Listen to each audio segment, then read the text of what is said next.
Mas antes da gente comentar isso, eu vou chamar um outro trecho, da entrevista do Lula à rádio Band News FM. Nela, o presidente afirmou que não pensa mais em lista tríplice como critério para a escolha do Procurador-Geral da República. Vamos ouvir.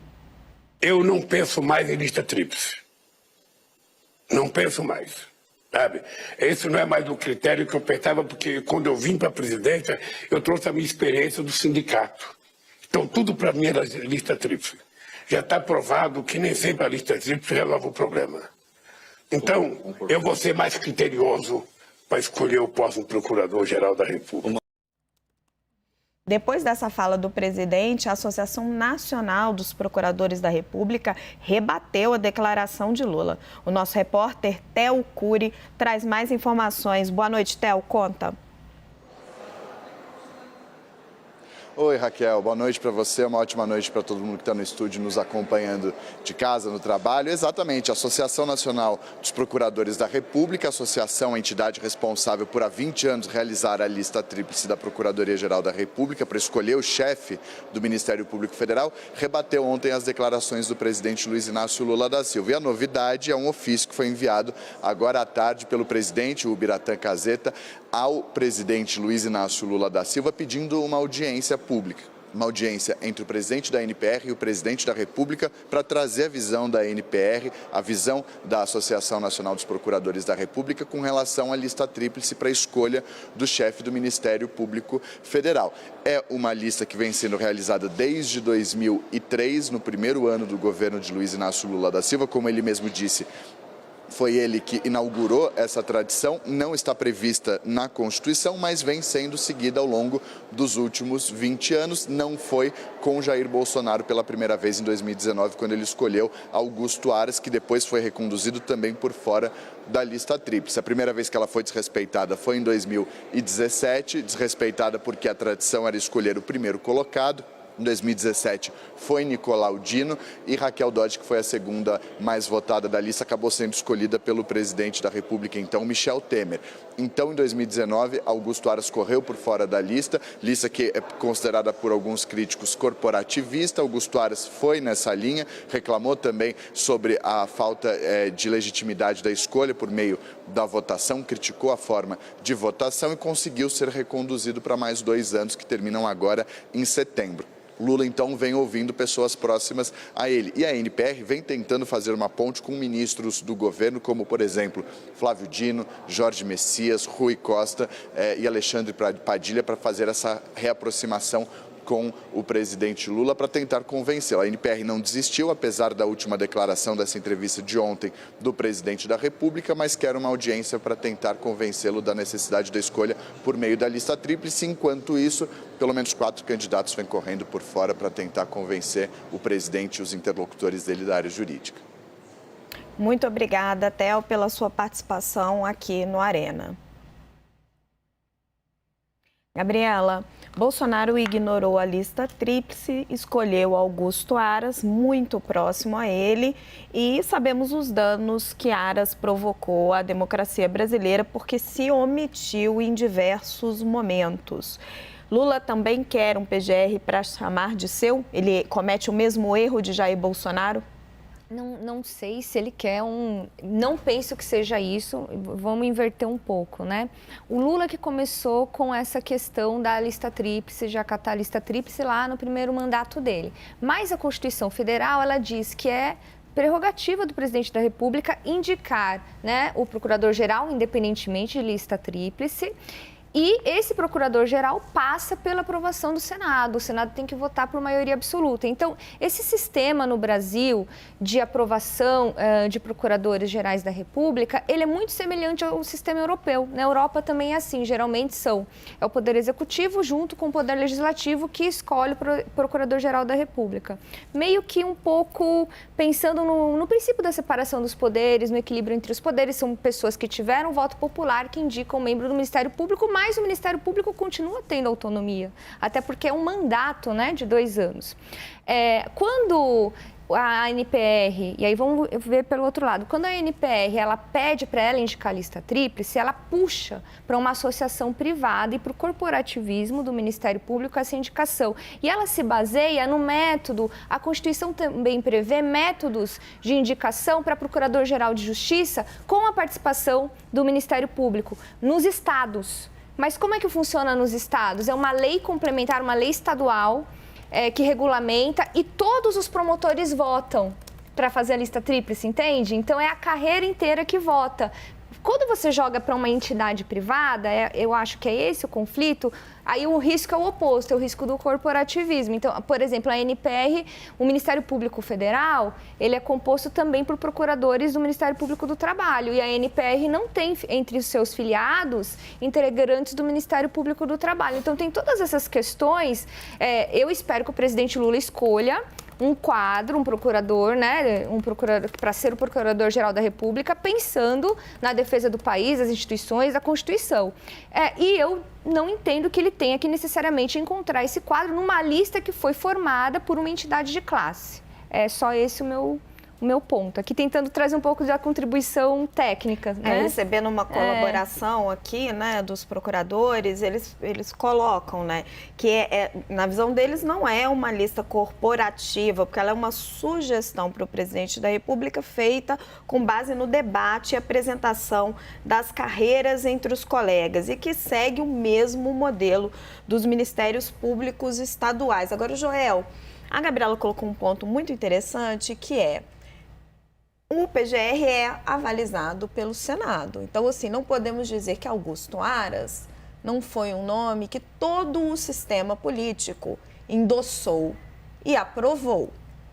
O nome de Lula, então, provavelmente, se ele escolher um procurador-geral da República para chamar de seu, também vai ser avalizado por todo o Congresso. E, na sua avaliação, o que isso representaria para a democracia? Veja a diferença, a gente acabou de discutir a nomeação para o STF. E uma vez que o ministro chega no STF e passa pelo Senado também, mas chegou, ele já não depende mais nada do presidente da República. Ele está livre e independente, se ele quiser ser a favor do presidente, se ele quiser ser contra, nada vai o impedir e nada pode tirá-lo dali. Ele tem a real independência. Na PGR é diferente. Na PGR, o Procurador-Geral da República continua dependente do presidente.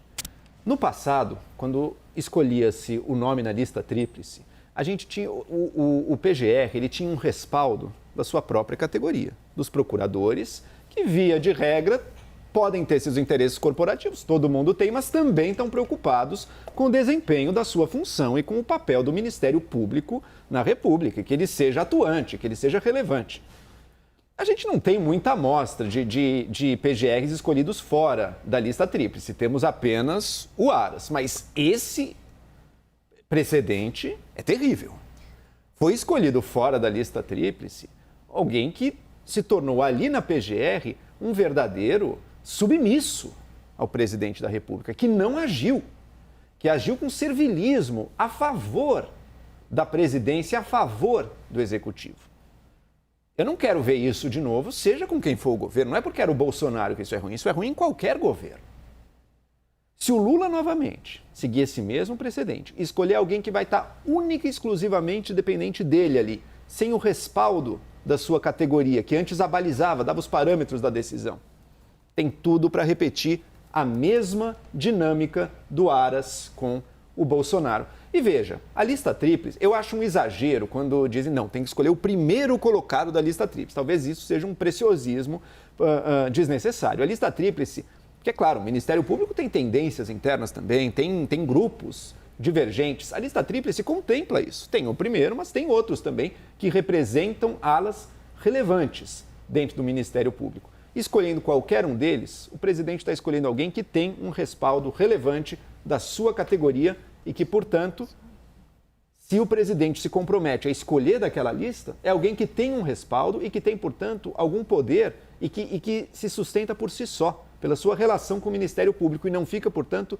tão dependente da vontade do presidente da República. Você colocou o Congresso, Raquel, o Senado, na prática, o que a gente tem visto do Senado pela negociação de interesses, que a gente sabe que compõe o nosso presidencialismo, não tem cumprido um papel muito forte nessa filtragem. Já vou passar a palavra para ele e para a Sila, mas a Gabriela me pediu... Não, só queria fazer uma observação que a lista tríplice, ela só foi instituída e voluntariamente no primeiro governo Lula. Então, o Fernando Henrique não seguiu lista tríplice, já existia esse pleito.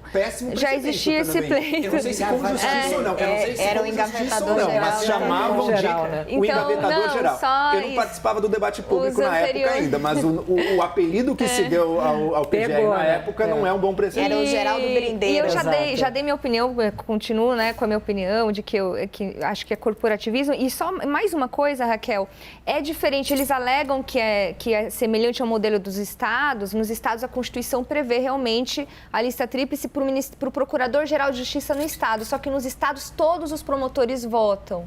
Entende? E no modelo que a NPR quer, ela quer que a associação indique. É essa crítica, entende? Porque uma coisa é toda a base da categoria votar para escolher a lista tríplice, que é como funciona nos estados, e não uma entidade de classe, não uma entidade particular, né? Porque é uma associação, vamos lembrar que é uma associação, pode ser composta por servidores públicos. Mas aí ficou na dúvida se não era melhor ampliar a base, entregar a lista tríplice do que o presidente aí a gente pode discutir outras formas. Hélio, eu queria colocar para você a seguinte questão levantada pelo Joel.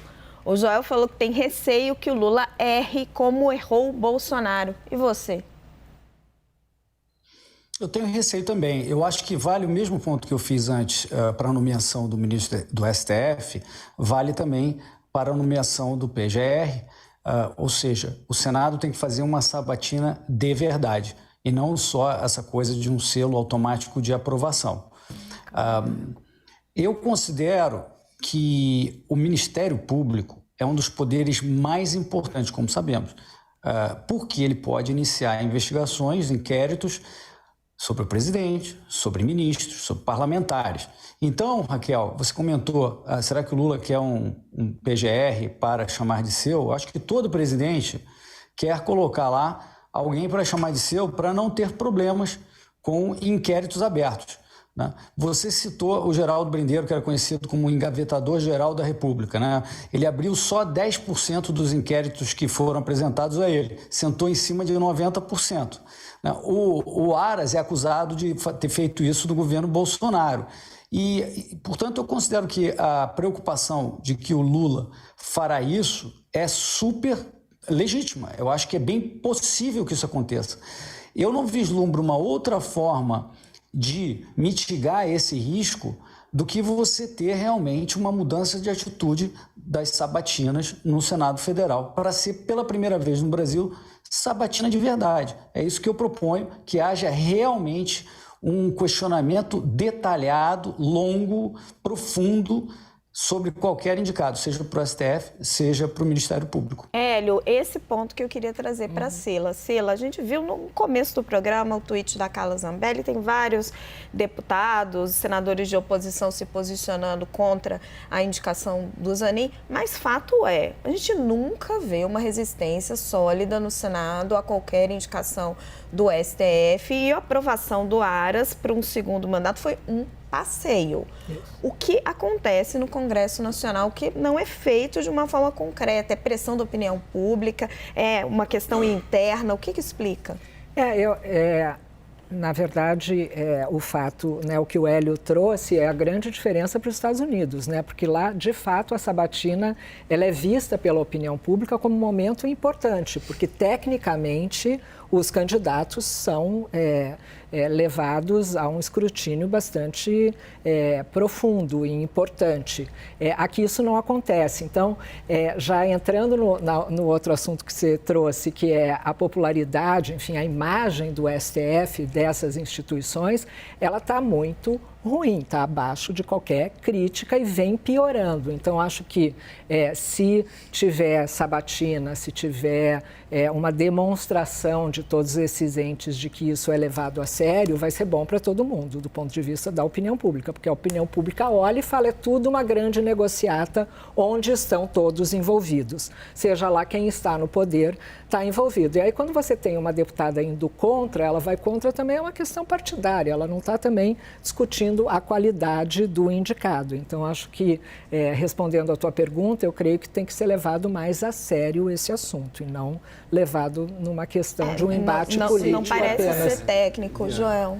Me parece que seria mais importante o Ministério Público ter mais voz nisso do que a própria sabatina do Senado. Vamos pegar o exemplo americano. Há uma discussão séria, há pressão, há oposição? Há. Da parte da oposição. A oposição, e hoje em dia a oposição é no nível que, se houver maioria republicana, por exemplo, o presidente democrata nem conseguiu fazer a nomeação dele. E os republicanos que estavam, na época do Obama, no Senado, usaram um argumento de que era fim de mandato, não sei o que, não iam deixar. Daí, quando foi o Trump, ele teve a chance de nomear também, de indicar, né? E estava ainda mais no fim do mandato, mas esse caso a maioria republicana não viu o problema e conseguiu. E os democratas, se pudessem, teriam barrado também. Então, por mais que seja duro o processo lá, mas ele está tão politizado também que ele pouco filtra da qualidade. O que ele diz é o seguinte: se houver maioria do lado do presidente, vai. Se o presidente não tiver a maioria, não vai. Isso também não é o objetivo. O objetivo é que a gente escolha alguém com qualidade, com excelência técnica e disposto a cumprir o papel do Ministério Público no Brasil. E eu não vejo ninguém melhor para falar sobre isso do que os próprios procuradores. Embora, é claro, há interesses corporativistas? Há. Mas você vai estar ali filtrando 3 escolhas, representando, portanto, 3 alas do Ministério Público e, dentro disso, acho que dá para fazer uma escolha. Não, acho que a questão da lista tríplice, ela também entra nisso. Quer dizer, acho que para a opinião pública, havendo uma lista tríplice, ela acha que é mais sério. Então, acho que ajuda nesse sentido. Pode não ajudar na escolha, mas ajuda com relação à opinião pública.